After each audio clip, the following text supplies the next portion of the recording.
Hello నమస్తే, welcome to Yuvasena. ఈరోజు మనం చూసుకున్నట్టయితే నిన్న మొన్న ఇవాళ 3 రోజుల నుంచి కేసీఆర్ గారు, కేటీఆర్ గారు, హరీష్ రావు గారు, మ్యాక్సిమం ఈ ముగ్గురు, మళ్ళీ కవిత గారు, వీళ్ళు అంటే కుటుంబమే కదా.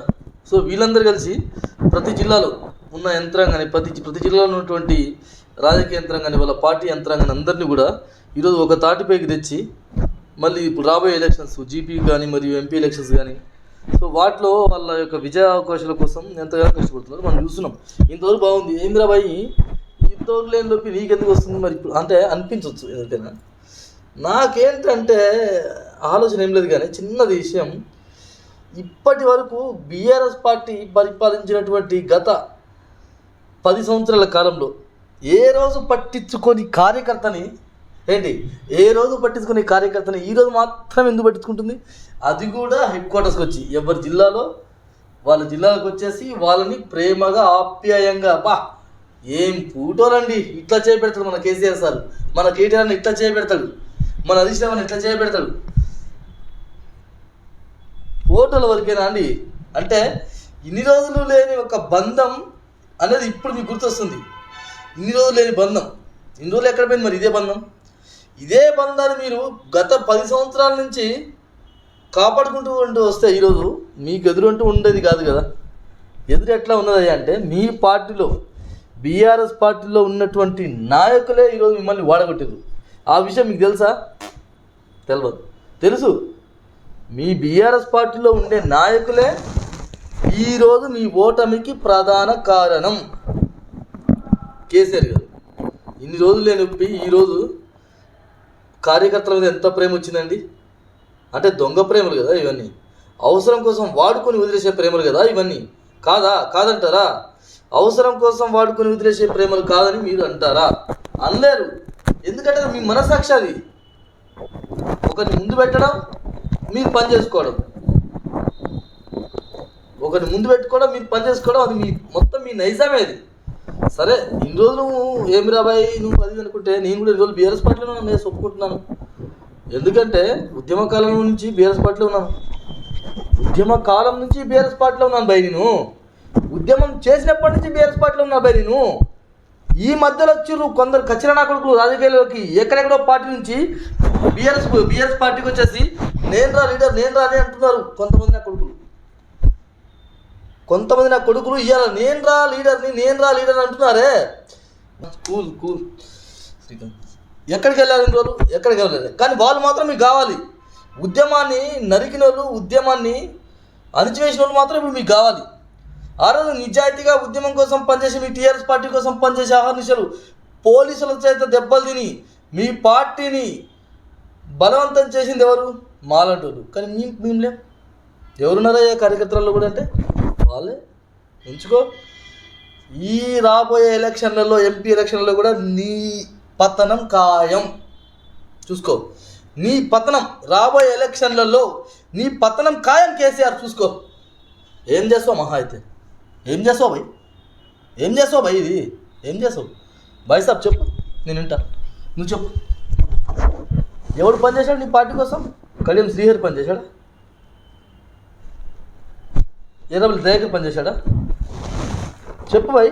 తలసాని శ్రీనివాస్ యాదవ్ పనిచేశాడా? మంత్రి సత్యవతి పనిచేసిందా? మాజీ మంత్రి. చెప్పు, ఎవరు పనిచేశారు? పనిచేయని వాళ్ళకేమో మంచి పదవులు ఇచ్చావే. పనిచేసిన వాళ్ళకి ఏమి ఇచ్చావు భయ్ నువ్వు ఈరోజు? మీ బీఆర్ఎస్ పార్టీని, ఎక్కడ ఉన్న పార్టీని ఈరోజు కార్యకర్తల వల్ల ఈరోజు ఇక్కడ దాకా వచ్చింది. ఆ పార్టీని ఏం చేసావు భయ్? ఆ పార్టీలో ఉన్న కార్యకర్తలకు ఏం న్యాయం చేసావు భయ్? ఏం న్యాయం చేయవు. మనకేం కావాలి? డబ్బు కావాలి. డబ్బు ఉంటే మనకు ఒక్కటి చాలు. మంచిగా సాయంత్రంగా తేయచ్చు, మంచి హారంసే పడుకోవచ్చు. మనకి ఎవ్వడు ఎంత చీకినా మనకు అవసరం లేదు. మనకేం కావాలి? మనకు అధికారం కావాలి. ఎప్పటికీ ఇప్పుడు అంటున్నావు 6 నెలల్లో 5 నెలల్లో కాంగ్రెస్ పోతుంది, బీఆర్ఎస్ పార్టీ వస్తుంది. అంటే ఎమ్మెల్యేలు కొంటావా? కాంగ్రెస్ పార్టీలో ఉన్నప్పుడు కొంతమంది ఎమ్మెల్యేలు కొని నువ్వు ఏమైనా సాగిస్తావా? లేకపోతే ఏమన్నా సెంట్రల్లో బీజేపీ వస్తే, ఒకవేళ సెంట్రల్లో బీజేపీ వస్తే బీజేపీతో కుమ్మక్క ఈరోజు కాంగ్రెస్ పార్టీని పక్కన పెడతావా? అట్లా చేస్తే నీకు సిగ్గుండదు ఫస్ట్. నీ రాజకీయ భవిష్యత్తు సిగ్గుండదు. ప్రజలు ప్రేమతో స్వతహాగా నిర్ణయించారు. గుర్తుపెట్టుకో. ప్రజలు ప్రేమతో స్వతహా నిర్ణయించారు ఈ 5 సంవత్సరాల పాటు కాంగ్రెస్ పార్టీ మీరు పరిపాలించండి రా బాబు అని ప్రజలు ప్రేమతో ఎన్నుకున్నారు కాంగ్రెస్ పార్టీని. ఈరోజు నువ్వు తీస్తానంటే తీబాయి, పెద్ద ఎట్లా తీస్తావు అయినా, ఎట్లా తీస్తావు? తీస్తే ఫస్ట్ నీకు ఉండదు, నీ పార్టీ ఉండదు, గుర్తుపెట్టుకో. తెలంగాణ ప్రజలను ఇప్పటికే చూశారు, నీ యొక్క నిజ చరిత్ర మొత్తం, నిజ స్వరూపం మొత్తం చూశారు. ఇగో ఇప్పటికి అంతెందుకు బాయ్, ఇప్పుడు చూసుకుందాం. నువ్వు మొన్న కాళేశ్వరం ప్రాజెక్టుకి వెళ్ళావు, మేడిగడ్డ ప్రాజెక్టు, కాళేశ్వరం ప్రాజెక్టుకి వెళ్ళావు. ఎవరిని తీసుకుని వెళ్ళావు? అదే ఎమ్మెల్యేలు, వాళ్ళ భార్యలు, వాళ్ళ భర్తలు, తప్పితే ఎమ్మెల్సీలు, మాజీ మినిస్టర్స్. రాజకీయాలకి ఎప్పుడు చూడు వాళ్ళేనా? కొత్త వాళ్ళు ఎవరు లేరా? ఎవరు కార్యకర్త లేరా? కార్యకర్తలు అంటే చెప్పడం మర్చిపోయాను. బూత్ లెవెల్లో ఉన్న కార్యకర్తలు ఏ రోజైనా పిలిపించుకున్నావయ్యా? ఎప్పుడు చూడు ఎమ్మెల్యేలు, మినిస్టర్స్, ఎమ్మెల్సీలు, వీళ్ళు తప్ప ఏ వాడు నీకు అవసరం లేదు. వేరే వాడిని కాడికి వస్తే కనీసం పర్మిషన్, ఒక 2 నిమిషాలు మాట్లాడేంత టైం ఇవ్వవు నువ్వు. వాడి బాధ వాడు చెప్పుకుందాం నీ కాడికి వస్తే నాలంటాడు.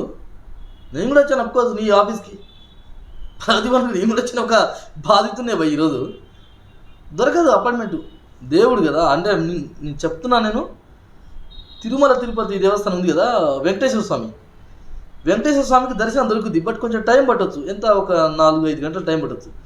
కానీ మీ దర్శనం దొరకాలంటే మాకు 4-5 రోజులు కానీ సార్, 4-5 రోజులు కాదు, ఈ జన్మకి టైం దొరుకుతో లేదు మరి. ఒకప్పుడు, ఇప్పుడు కాదులే, ఇప్పుడు నీ అపాయింట్మెంట్ కోసం ఎవరు రావాల్సిన అవసరం మాకు లేదు. నువ్వు అనుకోవచ్చు ఏం రా బాయ్, ఈ యొక్క కాంగ్రెస్ పార్టీ ఎప్పుడు ఉండదు బిడ్డ, మళ్ళీ వచ్చేది బీఆర్ఎస్ పార్టీ, మరి జాగ్రత్త మాట్లాడని అనిపించవచ్చు మీకు. చాలన్నా, మీకు చేసిన సేవలు చాలు, మీకోసం పడిన తిప్పలు చాలు. Thank you. మా బతుకు మేము బతుకుతాం, మమ్మల్ని వదిలేయి. ఫస్ట్ కార్యకర్తలు, నీ పార్టీలో ఉన్న కార్యకర్తలను పట్టించుకో. నీ పార్టీ కోసం రేయింబావులు కష్టపడే కార్యకర్తలను పట్టించుకో. ఎమ్మెల్యేలని కాదు భయ్, ఎమ్మెల్యేలు ఎవరా నాకు అర్థం కావట్లేదు. ఎమ్మెల్యేలు జస్ట్ కార్యకర్తలందరూ పనిచేస్తే ఎమ్మెల్యే గెలుస్తాడు, గుర్తుపెట్టుకో. డైరెక్ట్ ఎమ్మెల్యే పోయి ఓటేయమంటే ఓటేస్తారు భయ్ ఈ రోజులా. డైరెక్ట్ ఎమ్మెల్యే పోయి ఇగో నేను వచ్చేసిన, సీఎం కేసీఆర్ వచ్చేసినా ఈ ఎమ్మెల్యే కోటే, లేకపోతే ఈ ఎమ్మెల్యేలు వచ్చినా నాకు ఓటే అంటే వేస్తారు లేరు. ఎప్పుడైనా సరే బూత్ లెవెల్లో, గ్రామ స్థాయి లెవెల్లో ఉన్నటువంటి నాయకుల మాటలు ఈ రోజుల్లో ప్రజల్లో ఎంతగానో ఉంటాయి. వాళ్ళ మీద నమ్మకంతో వీళ్ళకి ఓటేస్తారు ఎమ్మెల్యేలకు, గుర్తుపెట్టుకుని. ఓకేనా? Thank you so much, bye.